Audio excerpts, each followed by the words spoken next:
Brad Blank's here on the red carpet at Tribeca Film Festival for the TV show Westworld 2. Well, season 2. Stars Thandie Newton, Geoffrey Wright, Bernard.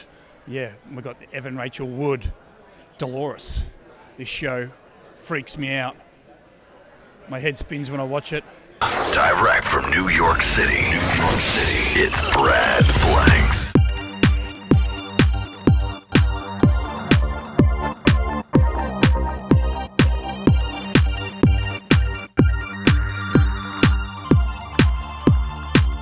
This season is completely different than the first, but with all the parts of Westworld that we love, and I think it's actually even crazier.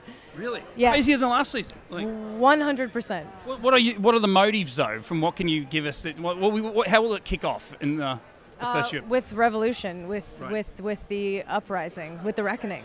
So we don't know if that's an evil side of Delores or a good side, or is that just this grey area? I don't think there are heroes or villains in Westworld. Right. I think and we're going to learn that more season 2, I would think. Dolores and you, how's it go? Yeah, look at that. Very nice. Like brothers. Yeah. I like it. Hey, mate, you good? Sorry to cut you off. Dolores and me.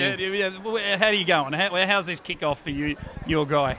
Ah, boy. Well, without spoiling too much, I mean, I guess you got to look back at the end of the last season and sort of see what all the hell that broke loose, and he's sort of trying to figure out who the hell he is and what's going on and survive all along. So, it's a different dynamic between the two. He was the one who was looking after her and making sure she's okay. And I don't think she's not the fair maiden that needs much saving anymore. Maeve, she's returned. She's back into the park.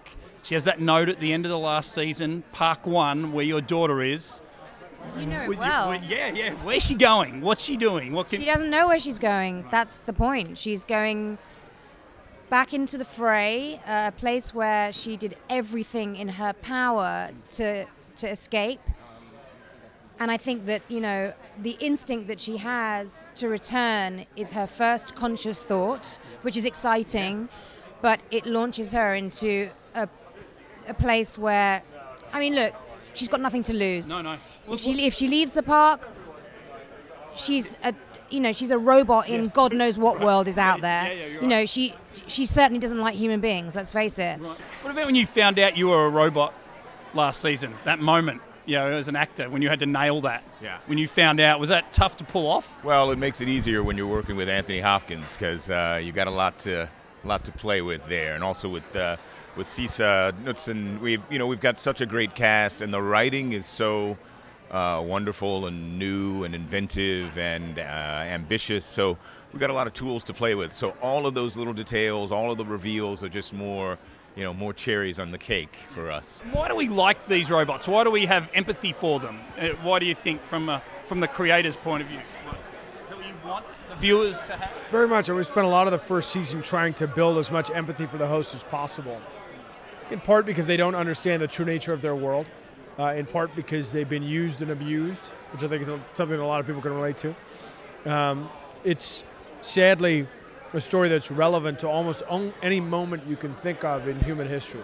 Everything is amplified this time around. You're going to see all hell breaking loose. You're going to see some chaos. You're going to see, these hosts figuring out what their identity is without their narratives that were created for them before, and we'll see where all that goes. Is it easy being a robot?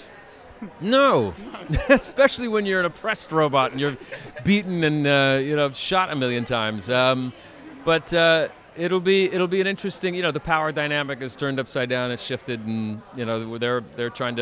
he's trying to make sense of it all, and all the while stay alive. When that Rickroll went down, how did you handle? How did you go? Oh no, Jonah, what are you doing to the fans here? They're going to go crazy. I was a little confused that we were actually going to show everyone what we were up to this year, because as I read it, Jonah had consulted with the cast, and we had come to this decision that we'd share all the reveals.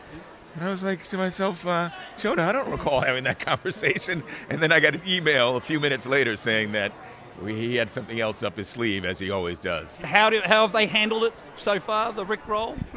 I think for the intended audience, they took it in the spirit in which it was offered, in great humor, an homage to that group of fans who enjoyed tearing the first season to pieces in productive fashion. We can't wait for them to sink their teeth into the second season.